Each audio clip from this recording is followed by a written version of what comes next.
ठीक है, अब हम इस यहूदी धर्म में ईश्वर की अवधारणा को सही दृष्टिकोण से समझने के लिए चर्चा करेंगे। यह पुरानी वसीयत में व्यवस्था विवरण पुस्तक अध्याय संख्या 6 श्लोक संख्या 4 में उल्लेखित है। मूसा उन पर शांति हो कहते हैं, शमा इस्राएल अदोनाई। अदोनाई एचाद, यह एक हिब्रू उद्धरण है जिसका अर्थ है सुनो हे इज़राइल, हमारा परमेश्वर एक ही परमेश्वर है। यह यशायाह की पुस्तक अध्याय संख्या 43 श्लोक संख्या 11 में उल्लेखित है। मैं ही प्रभु हूं और मेरे अलावा कोई उद्धार करता नहीं है। यह यशायाह की पुस्तक अध्याय संख्या 45 श्लोक संख्या 5 में उल्लेखित है।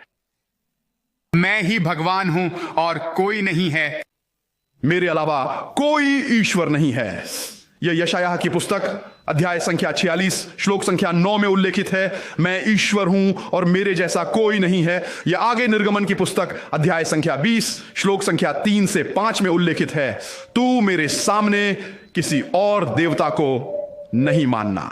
तू अपने लिए कोई खुदी हुई मूर्ति ना बनाना। किसी भी चीज की खुदी हुई मूर्ति जो आकाश में ऊपर है, जो पृथ्वी के नीचे है, जो पृथ्वी के नीचे पानी में है, तू उनके आगे न झुकना और न उनकी सेवा करना, क्योंकि मैं तेरा परमेश्वर, तेरा प्रभु एक ईर्ष्यालु परमेश्वर हूं।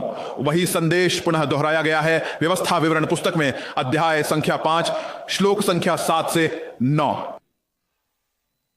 जहां यह कहता है तुम्हारे पास मेरे अलावा कोई और देवता नहीं होगा। मेरे सामने तुम्हारे पास कोई और देवता नहीं होगा। तुम अपने लिए किसी भी चीज की कोई मूर्ति नहीं बनाओगे, न ही आकाश में ऊपर, न ही पृथ्वी के नीचे, न ही पृथ्वी के नीचे के पानी में किसी भी समानता की।